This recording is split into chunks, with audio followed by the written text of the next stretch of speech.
Hello students. आज की classes में हम लोग बात करेंगे डायलॉग राइटिंग्स की। डायलॉग राइटिंग्स कहें या फिर डायलॉग फिलर्स कहें। खास करके ये उन बच्चों के लिए है जो क्लास 10th में हो और सीबीएसई के एग्ज़ाम देने वाले हो, बोर्ड के एग्ज़ाम देने वाले हो, उन बच्चों के लिए। उन बच्चों को फिलर्स बहुत अच्छे तरीके से आता है, लेकिन उसे एक प्रॉब्लम होती है कि डायलॉग फिलर्स में जो छोटी-छोटी गलतियाँ कभी-कभी करते हैं जिसके कारण उनके जो नंबर कट जाते हैं, उस पर विशेष ध्यान रखने की बात है। तो आज हम डायलॉग राइटिंग को या फिर यूँ कहें कि जो नरेशन का एक हिस्सा है उसको कैसे कंप्लीट करेंगे। आप सबको पता है कि ये एग्ज़ाम में 3 तरह के आते हैं। एक एमसीक्यूज़ बेस्ड आते हैं तो बड़ी आसानी से बन जाते हैं। दूसरा पिक्चर बेस्ड होता है, नो? एक पिक्चर्ड होते हैं दिए हुए वहाँ पर और नैरेटिव फॉर्म में लिखे होते हैं। उसे चूज़ करना, समझना और लिखना होता है। और दूसरा एक डायलॉग लिखा होता है, उसे हम लोग फॉर्मेट बना करके नए तरीके से उसको जो है फ़िल करते हैं।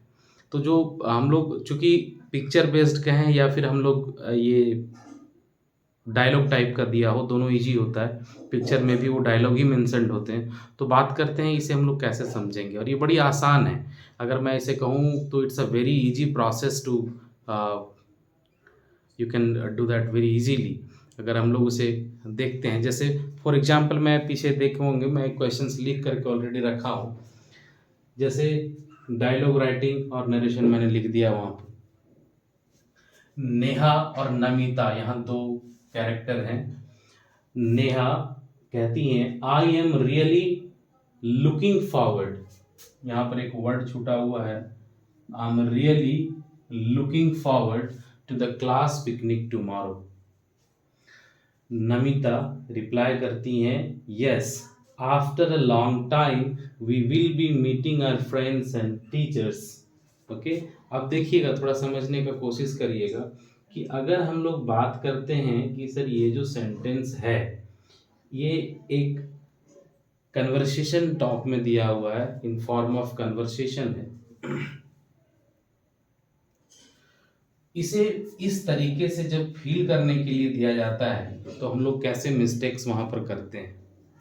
देखिए, कुछ लिखा हुआ है यहाँ पर, आप कंफ्यूज हो जाते होंगे कि सर मैं इसे कैसे बनाऊं वहां पर ना। जनरली बहुत ही आसान है इसे बनाना। जैसे मैंने यहाँ देखा नेहा, और नेहा का बात हो रहा है किससे? नमिता से। तो सबसे पहली चीज कि नेहा टोल्ड नमिता, यहाँ तक हम लोगों को कोई मतलब नहीं रखना है। क्लियर है? नेहा टू नमिता, जो कैरेक्टरिस्ट वर्ड होते हैं उसको हटा दीजिएगा। दूसरी, जहां से वर्ड मैच कर जाए उसको आप लोग ना काट दीजिए। लिखा है looking forward to the class picnic, तो यहां से जो वर्ड मैच कर रहे हैं उसको आप काट दीजिए। Looking forward to the class picnic, यानी इसका हमको कोई यूज नहीं है, वहां आप काट देंगे आप। क्लियर है? कोई यूज नहीं है। तो जो बच गए हैं वर्ड उसको मुझे क्या करना है? चेंज करना है। देखना है यहाँ और यहाँ जो वर्ड मैच कर रहे हैं, जो भी वर्ड्स मैच कर रहे हैं उसको आप ना क्रॉस कर दीजिए या फिर एक वन लाइन में याद रखने के लिए आप टिक कर दीजिए। अब लिखा बचा क्या है? I am really. क्लियर है? और इधर क्या बच गया? टुमारो। तो आई एम रियली की अगर हम बात करते हैं तो आई हमारा सब्जेक्ट है जो चेंज हुआ किसके अनुसार से? नेहा के अनुसार से। तो यहां पर क्या हो जाएगा? दैट। पहले तो नेहा टोल्ड नमिता दैट, हाँ। अब आई सब्जेक्ट के अनुसार से हो गया सी। एम को अगर हम पास्ट में करते हैं, चूंकि यहां हमारा पास्ट है, तो हो जाएगा सी वॉज रियली, तो हम लोग यहां पर लिखेंगे रियली। बाकी हमारा लिखा हुआ looking forward to the class picnic. अब लास्ट वर्ड एक क्या है? टुमारो। तो टुमारो को हम लोग क्या करते हैं? चेंज कर देते हैं किस में? द नेक्स्ट डे में ना। याद होगा आप लोगों को। तो अब ये सेंटेंस पहला देखिए बड़ी आसानी से बन गया।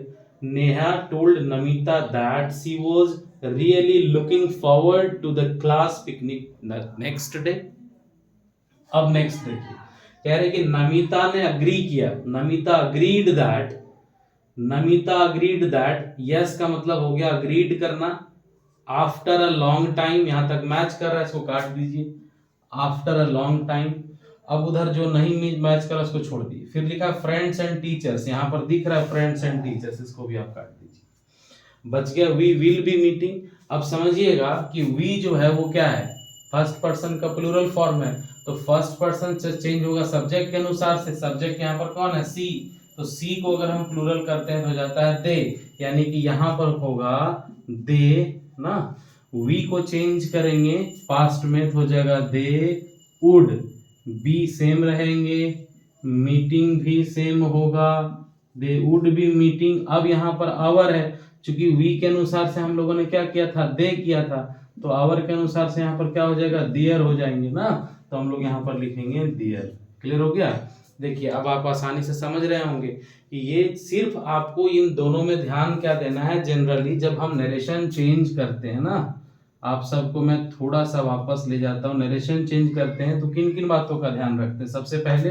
सबसे पहले हम लोग ध्यान रखते हैं कि आरवी का चेंज करना। तो आरवी चेंज होता है किसके अनुसार से, टाइम के अनुसार से, या फिर यूं कहें टेंस के अनुसार से। आरवी के बाद हम लोग क्या करते हैं, आरवी के बाद हम लोग इन्वर्टेड कॉमा की बात करते हैं ना। तो इन्वर्टेड कॉमा भी यहाँ पर कहीं ना कहीं हमको दिख रहा है, इन्वर्टेड कॉमा चेंज हो जाता है। तीसरा हम लोग क्या चेंज करते हैं, पर्सन चेंज करते हैं। और चौथा हम लोग क्या करते हैं, फिर से हम लोग बात करते हैं किसकी, टेंस की। यानी ये सारी चीजें हम लोगों की चेंज होती है। तो यही बात आपको हमेशा ध्यान में रखना है कि नरेशन में हमें चेंज वही करने हैं। बस डायलॉग फिलर्स की जब बात करी जाती है तो देखना है कि इस सेंटेंस में और उस सेंटेंस में जो मैच करने वाली चीजें हैं उसको आप ऐसे बीच में लाइन दे दीजिएगा, ताकि आपको पता चल जाए, या आप अंडरलाइन भी कर देंगे कि वो उतनी चीजें जो है वहां से वहां तक मैच कर रही है। तो उसे आप लोगों को बोदर नहीं करना है चेंज करने के लिए, और जो रिमेनिंग पार्ट होते हैं उसे ही आपको सिर्फ चेंज करने हैं। आपके बहुत सारे क्वेश्चंस होंगे ना, जब भी आप लोग एग्जाम्पल्स देखते हैं डायलॉग राइटिंग का, या आप डायलॉग राइटिंग को दो तरीके से, मैंने कहा फिलर्स के तौर पर भी दिख रहा होता है इजीली, और एक पिक्चर बेस्ड भी होता है। आप ये दोनों बना करके देखें। तरीका बस आपको ये फॉलो करना है कि आपको इतने सारी चीजें याद रखनी चाहिए, और दूसरी बात तो ये कि आपको ये अंडरलाइन का फंक्शन या फिर उसे क्रॉस कर दीजिए बीच में ही, आपको समझ में पता होना चाहिए। एक लाइन में सिर्फ आप उसे ऐसे टिक कर दीजिए। अगर आप इतना कर पाते हैं तो आपको डायलॉग राइटिंग बनाने में कभी भी कोई प्रॉब्लम नहीं होगी।